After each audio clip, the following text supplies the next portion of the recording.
Welcome to Slasher Sunday. So we're already here, man. We're finishing it up. Victor Crowley, Hatchet 4. I thought doing this, spreading it out like it would you know, make it stretch out. It would make it last longer, but I feel like I just started this and it's already over. Freaking 4 weeks and they just blew right past. So here we go. Now, before I get started, let us handle a couple gifts here really quick. I just want to open these up here. All right, first is from Paul Shunk. I don't want to show off any addresses here that he has. Paul, uh-oh. Is it a picture of your dick? Is it a picture of your dick? No dick pics. Jason, you drive me wild. Thanks, Paul. You drive me wild too, buddy. Happy Halloween. XOXO. Love ya, Paul. P.S. Thank you for being a friend. Thank you for being a friend. Traveled down the road and back again. Your heart is true. You're a friend and a confidant. All right, next we have... Thank you, Paul. That was very awesome, man. I appreciate it. And a gift from Guillermo Canales, who has sent me a bunch of shit before. So thank you to him. Hi, Jason. I hope you're doing well. It's been a while since I've sent you anything. It hasn't been that long, man. You trust me. You don't need to send me anything. I mean, you can send me whatever you want, but it wasn't that long ago. All right. I hope you like the new gifts. I also hope you enjoyed Lovely Molly and Farmhouse from earlier this year. Take care and keep on doing your thing. Guillermo C. I will keep doing my thing. I don't know how to do any other thing. And I like my thing. Shout out to Paul Shunk. He'll call me a cock tease, but whatever. All right, here we go. He got me a cardboard piece. Okay, that's not true. All right, first things first. We've got a rated R restricted shirt. I like it. I like it. People know what I want. We want at least R. And make horror movies R rated again. These are, I feel like those are fairly, I mean, a lot of horrors are now, so that's good. Once upon a time, though, we definitely needed it, but hell yeah, I'll wear the shit out of those, man. Thank you. And finally, we've got something fragile here, something in a case. We've got,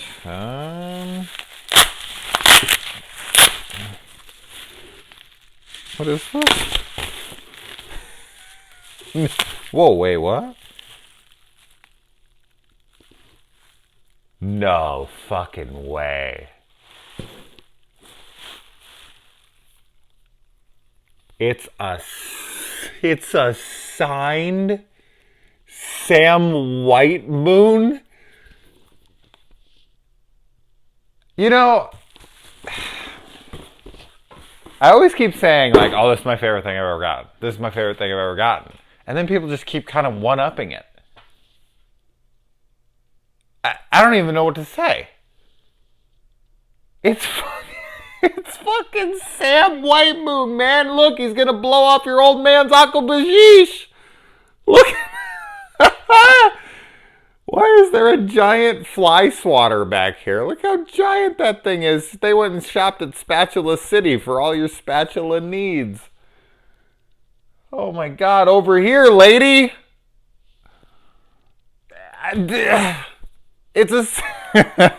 This is amazing. This is fucking legit amazing. I mean, who doesn't want that? I'm speechless. I'm fucking speechless. We're 4 minutes in. I haven't talked about the movie yet, but this is all I want to talk about. Look at this. Okay. Fuck, dude. Anyways. Would you look at this, sweetheart?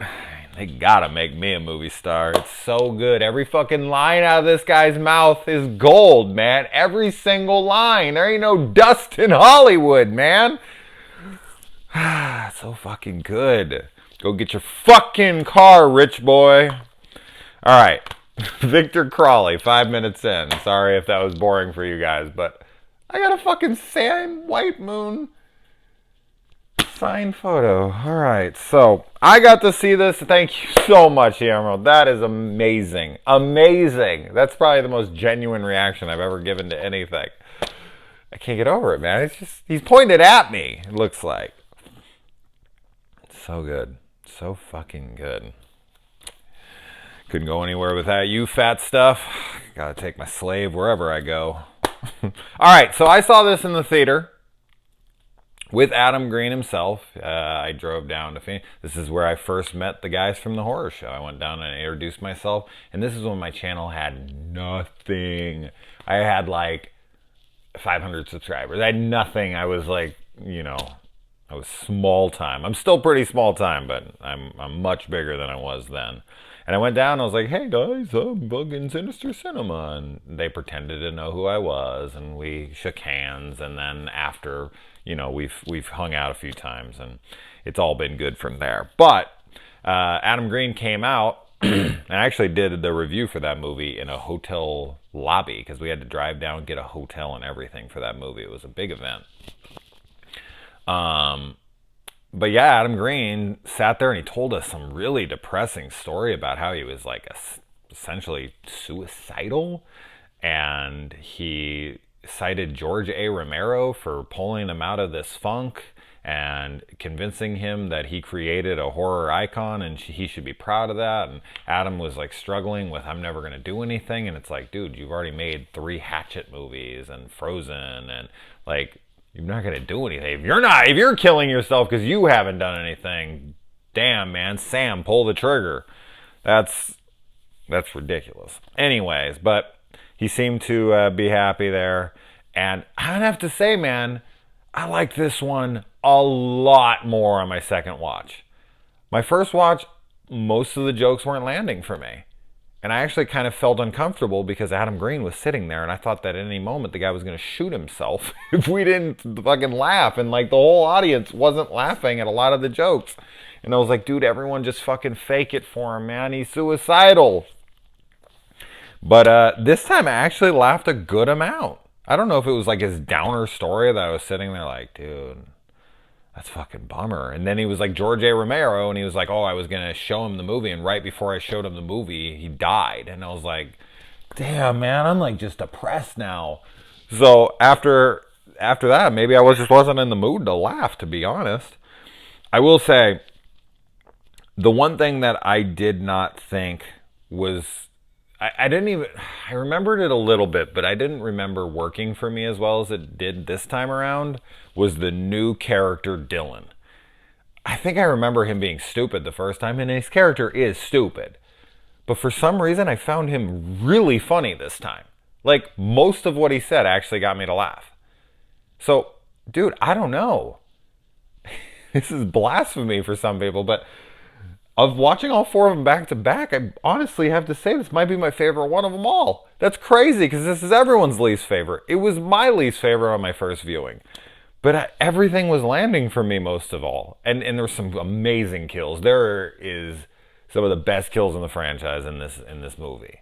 One is Felissa Rose's death. We'll get there, but yeah. So we get this disgusting proposal in the opening where this girl's like, you know, the guy's trying to propose and she's slobbering all down her face, and it's fucking disgusting. It actually makes me sick to even talk about it. But then she comes in and she makes a reference, or he does. I can't remember who says it, but something about the song and falling to pieces. I think it's him to her.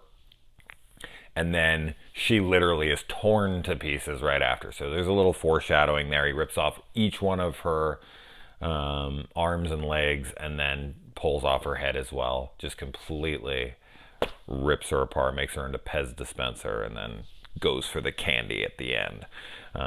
And we get a Tyler Mane cameo there right before it, and he's in the middle of his speech, all freaking Samuel Jackson Deep Blue Sea style, and then boom, he's just head taken off cleanly. Looked like some CG there, wasn't huge on that. And okay, so Andrew Young returns here, which is very eerily similar to a presidential candidate right now, Andrew Yang. I thought that was kind of funny, and they're both Asian, obviously. It was like Andrew Yang, and Andrew says that he killed Victor Crowley himself, and he's on a book tour, and everyone thinks that he's a murderer, and no one's read his book. And that gag actually kind of worked when people were like, "Yeah, it's on my list." Like even his publicist was like, "I haven't read it yet." That was pretty funny. Okay, so the main girl, one of the main girls in this, the friend of the director girl, I just thought this girl was so damn hot. She kind of reminded me of Summer Glow from Serenity and Firefly and Sarah Connor Chronicles, and that's such a hard title to say. Sarah Connor Chronicles. The Connor Chronicles is just it's always been a difficult one to say, but yeah, she kind of reminds me of her, and it really bummed me out because she walks out and her character is very open with her body. She walks out and she's naked, and it's like, why write that into the movie if that gorgeous woman who's showing her cleavage throughout the movie and everything isn't going to actually show her tits? Like, why have that scene there of her walking out if you're not going to show us in a slasher movie? This isn't fucking some art house movie or something where it's like, oh, well, Jason, we don't need that stuff in here. This is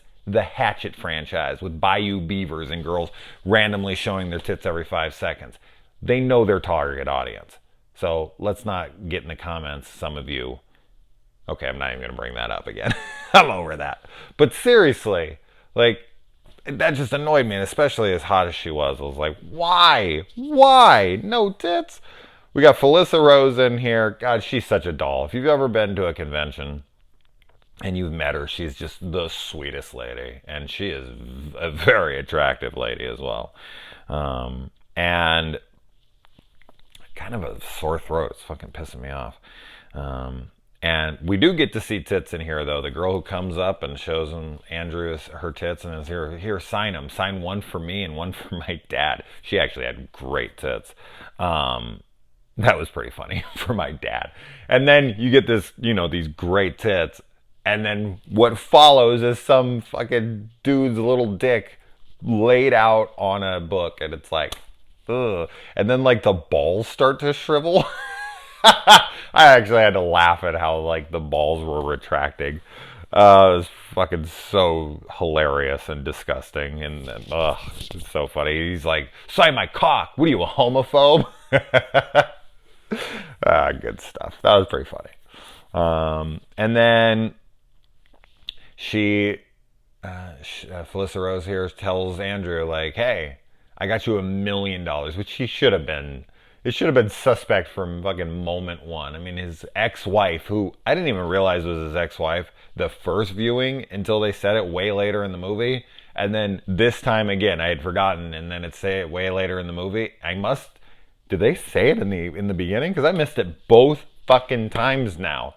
Because when they said it again, I was like, wait, what? She's his ex-wife? Oh yeah, I remember that kind of. Oh yeah. Did they ever mention that? I must just have missed it both fucking times. But anyway, she says she got him $1 million, and oh yeah, okay. Sometimes I write down notes, I forget what it is. So one of the most overused jokes in all of film to me is the whole "you'll never get me to go there" hard cut, and they're there. I don't know why that one always annoys me. We got Adam Green, who is the pilot in this, and we don't know what the Adam Green character from the first 3 movies did for a living. He might be a private pilot, and he's still he's flying back there. I don't know. Maybe it's the same character. He never dies in the franchise, so it's possible.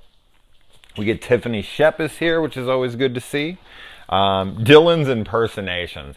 He just really struck a chord this time first. Like his first introduction, like right off the bat with he's doing his impressions. And just the way they're like bouncing off of each other when he's like, "You looking at me?" And he's like, "Pretty sure it's talking." He's like, "Are you looking at me?" "Yeah, I'm pretty sure it's talking." And it's pretty funny. And then he does his Christopher Walken, and he's like, hey, I'm Christopher Walken. And he's like, who am I? I don't know. That actually landed for me this time. I thought it was so fucking stupid and so ridiculous. I actually laughed out loud. I was like, it's absurd. Rose, that's her name. Damn, there we go, hot chick. Although, I think, yeah, every girl in this movie is hot or attractive at bare minimum. So, but Rose was the hottest girl in the movie for me. I like when Dylan's coming on to her and he like tries to come over and he's like, oh hey, and he like kisses her hand and she's like, I have a dick. That was good. There you go, girls. Throw that out there. See if it works. And then the freaking dead body lands on the ground and it's completely obliterated. It doesn't even have any fucking skin. It is scorched, man. This thing is deep fried, extra crispy. There's no way this thing is alive, and Dylan comes and checks its pulse. I don't know, man. His character really worked for me this time, and I was laughing. This movie's only like an hour and 10 minutes long, too. I was really surprised at how short it was. Felissa Rose's character fucking slept through the plane crash, but then she could be easily shaken awake. Come on now. Ridiculous. And when he sees her still asleep in the plane, guess what he says? I said I'm going to start marking this down every single time I catch it in a movie because it is the most overused line in film. And I'm just going to keep harping this to death from every fucking review on from now on because I think it's in every damn R-rated movie. You gotta be fucking kidding me. It's in every movie! It really is in every movie. It's crazy. Another really funny Dylan line is when Tiffany Shepis is looking up and she's like, where's Austin? He's like, I hate to break it to you. Austin's dead. And Austin pokes his head in. Dude, I'm right here. And he's like, oh, I thought it was that guy over there. Fucking funny. It landed with me this time anyway. Okay, so if you're ever trapped... Okay, let's talk about Tiffany Shepis' character here because she gets trapped under the metal of the seat. Kind of reminded me of the movie Alive, which is such a depressing movie. Good movie, but fuck, man, it's depressing. Remember that starts with John Malkovich narrating the opening, and you know, he's acting like one of the victims, one of the survivors. I don't know why I just mentioned that at all, but that was before I knew who the hell John Malkovich was. So at that time, I was like, oh, is that one of the survivors? And then watching it years later, I was like, oh, that's John Malkovich. That ain't one of the survivors. Anyway.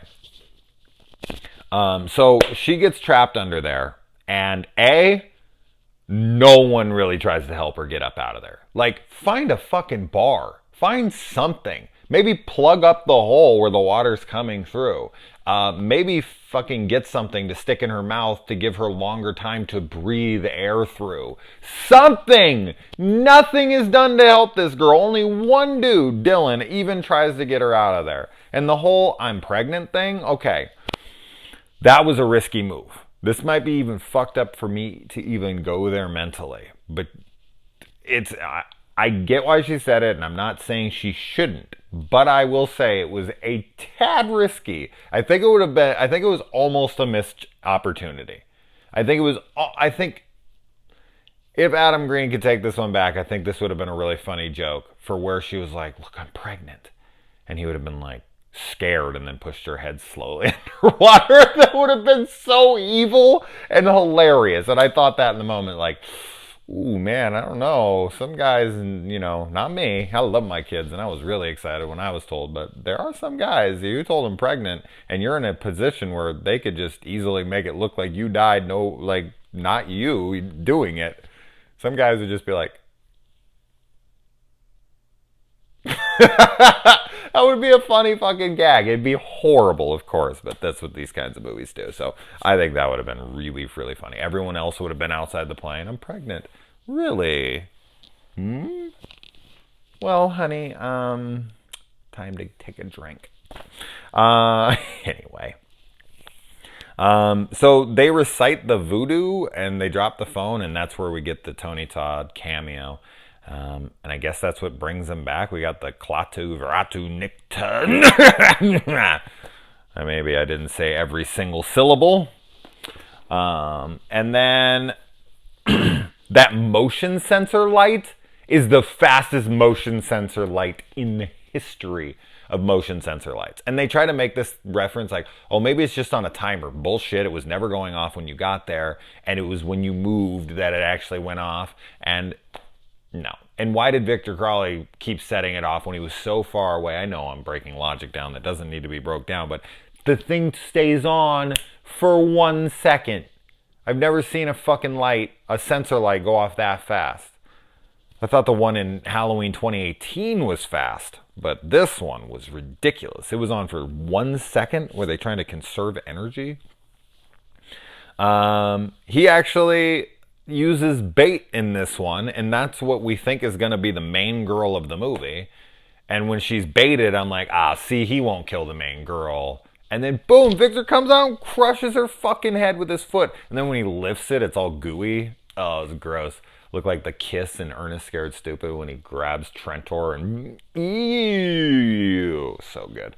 Anyway, Felissa Rose, boom, rips her arm off with the cell phone in hand, shoves her arm up her pussy, out her mouth, and the phone is still ringing in her hand as it comes out of her mouth. Probably my favorite kill in the whole franchise.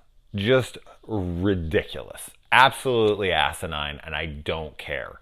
Although it didn't go up the ass, so it'd be like pussy-a-nine. Oh my god, that was a dreadful joke. Moving on before I have to jump off a cliff. All right. And God, my throat. Oh man, just watching her slowly drown and Dylan's reaction of like screaming and all that, it's actually really sad. But as I said, give her fucking something to breathe through. Fucking plug the hole. Everyone pull at the same time. Look for something to get under there. No one helped this girl.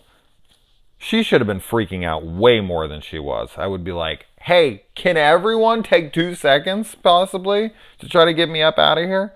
We find out that Andrew started a band called Haddonfield. I can get behind that.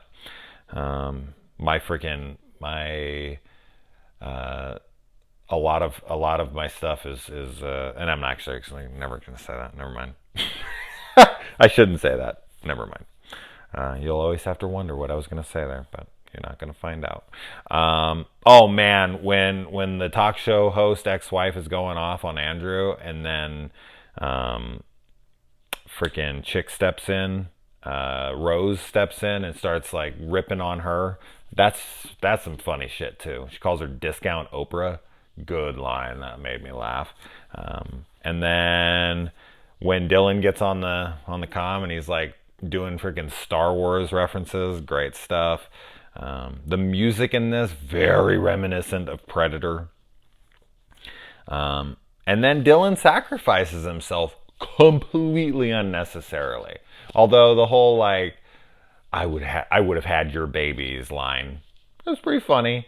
He could have just went over there and drop kicked him into it instead of tackling him into it. It would have had the exact same effect, and he wouldn't have had to also go through the jet engine. So that was pretty dumb. And then we get, and because I really like the guy, although I have to say I was very happy Rose lived. I didn't want to see her die.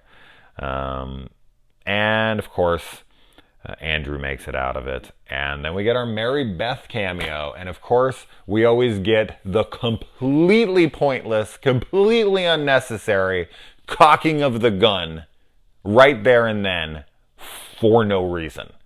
Like, is Victor Crowley around right now? You're at your house, God knows where, and you're just loading your shotgun that just happens to be by the door. And in movies, they always do that. Like they'll be going for somebody and they'll have their shotgun out and then they'll like put it down and they'll be walking around and then finally somebody will come in and they'll try to like intimidate them, so they'll finally cock their shotgun, and it's like, why wasn't that cocked all along? What the fuck are you thinking? What was gonna happen? You were gonna then cock and shoot? What the fuck, dude? If someone jumped out, you'd need to shoot immediately. Cocking is way overused in movies. I know it's to add dramatic effect and everything, but logically when you're watching it, like, why is she cocking her gun right now? I have no reason. So anyways, well, the highlight of the video right there. Thank you so much. Thank you to Guillermo for the shirts and the Sam White Moon here. And thank you to Paul for this card. I really appreciate it, guys. I'm sure Paul's like, well, fuck, man, I only got him a fucking card in this. I'm sure. Dude, it doesn't matter. The thought is amazing. I mean, he did show you up. Let's be fucking honest. He showed you up. So I guess it kind of feels dicky to open up this thing, too. But hey, man, I thought there was going to be a dick pic in here. And if there was, this guy's a dick. So I got a dick pic. Hey, look, I got a dick pic. Just wasn't from Paul. Anyways, I'm going to get a text from Paul like 5 minutes after I post this. He's like, hey, buddy, you really want a dick pic? Adios.